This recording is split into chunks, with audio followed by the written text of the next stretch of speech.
Shalom. First and foremost, I want to give all praises, honor, and glory to Yahweh, Bahasham Yahweh Shai, Bahasham Recha Kodesh. Double honors to the elders and the apostles of Great Millstone, and peace and blessings to the elect. And today we're going to go into the book of Numbers, the 15th chapter. And the Lord spake unto Moses, saying, Speak unto the children of Israel, and say unto them, When ye be come into the land of your habitations, which I give unto you. So the day in which you arrive, right, when you're finally dwelling in the land of Canaan, and will make an offering by fire unto the Lord, a burnt offering, or a sacrifice in performing a vow, or in a freewill offering, or in your solemn feasts, to make a sweet savor unto the Lord of the herd or of the flock. So at the point when you're going to do a sacrifice, whether it's for a burnt offering, it's for the completion of a vow, it's just a voluntary offering, whatever the case is, when you bring your offering, if it's of the herd or if it's cattle or of the flock, some form of sheep, goat, this is how you're going to do it. Then shall he that offereth his offering unto the Lord bring a meat offering, right? That is a gift offering, in this case, like flour, as it's going to go into, of a tenth deal of flour, mingled with the fourth part of an hin of oil. Once again, these are measurements, right, in different forms. So like it's like saying, I don't know, one eighth cup of flour, right, and then a fourth cup of oil, right, mixed, and the fourth part of an hin of wine for a drink offering shalt thou prepare with the burnt offering or sacrifice. So you're gonna bring the meat offering with the oil mixed, and then you're gonna bring a fourth part of an hin of wine along with the animal, right? That's gonna be for the burnt offering or sacrifice, for if it's a lamb, or for a ram. Now, if it's a ram that you're about to sacrifice, these are the complementary things you're going to bring. Thou shalt prepare for a meat offering 2/10 deals of flour mingled with the third part of an hin of oil. And for a drink offering thou shalt offer the third part of an hin of wine for a sweet savor unto the Lord Yahweh. And so you're gonna bring that wine for that drink offering, right? And you're gonna bring that that flour, as well. And when thou preparest a bullock for a burnt offering, or for a sacrifice in performing a vow, or peace offerings unto the Lord, then shall he bring with a bullock a meat offering of 3/10 deals of flour, mingled with half an hin of oil. So if it's a bullock that you're bringing for performing a vow or a peace offering, you bring 3/10 deals of flour mingled with oil. And thou shalt bring for a drink offering half an hin of wine, for an offering made by fire, for a sweet savor unto the Lord. Thus shall it be done for one bullock, or for one ram, or for a lamb or a kid. So this is the protocol when it comes to sacrificing either of these animals. According to the number that ye shall prepare, so shall ye do to every one according to their number. So however many of what, you know, type you're going to bring, this is how you're going to do it, right? In the ESV, it says, as many as you offer, so shall you do to each, or do with each one, as many as there are. Verse 13, all that are born of the country shall do these things. That is, anybody that is homeborn, right, native. After this manner, in offering an offering made by fire of a sweet savor unto the Lord. And if a stranger sojourn with you, so if you have an Israelite foreigner that is dwelling with you, or whosoever be among you in your generations, and will offer an offering made by fire of a sweet savor unto the Lord, as ye do, so he shall do. So everybody is gonna this ordinance or this law is how anybody is gonna sacrifice, right? Like it's not gonna differ for a foreigner versus one that is born in the land. One ordinance shall be both for you and for the congregation, and also for the stranger that sojourneth with you, an ordinance forever in your generations. As ye are, so shall the stranger be before the Lord. One law and one manner shall be for you and for the stranger that sojourneth with you. So no exceptions. And the Lord spake unto Moses, saying, Speak unto the children of Israel, and say unto them, When ye come into the land whither I bring you, then it shall be that when ye eat of the bread of the land, ye shall offer up an heave offering unto the Lord. Ye shall offer up a cake of the first of your dough for an heave offering, as ye do the heave offering of the threshing floor, so shall ye heave it. So, when you come into the land, this is the ordinance of the heave offering, which is a part that's going to be holy, right? It's going to be dedicated to the Lord, right? It's going to be given to the Lord. When you offer up your dough, you're going to offer it the same way that you offer up your grains from the threshing floor, right? That's what it's referring to here in verse 20.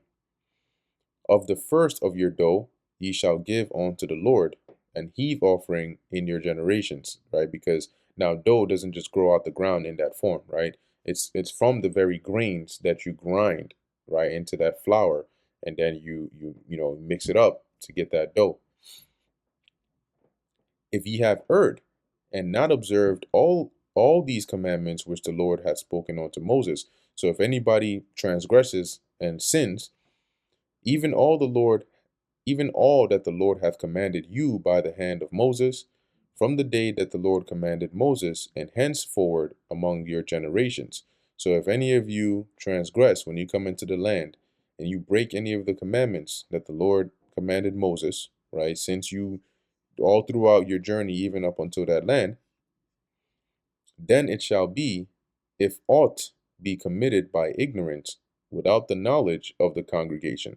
So if the congregation sins without knowing it, that all the congregation shall offer one young bullock for a burnt offering. So when they become aware of it, right, if they made some mistake or whatever, they're going to bring a young bullock for a burnt offering, for a sweet savor unto the Lord, with his meat offering and his drink offering, according to the manner, and one kid of the goats for a sin offering.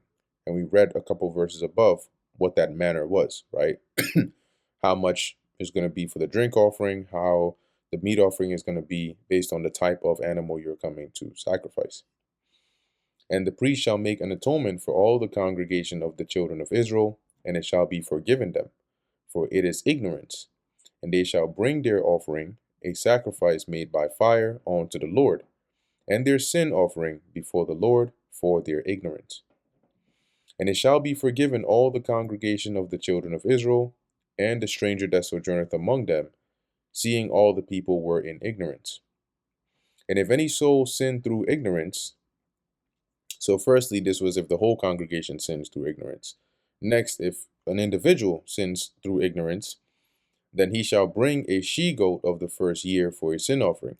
So we went through this before, right? If they sin out of ignorance, once they're made aware of it, they're going to bring this offering, right, for a sin offering.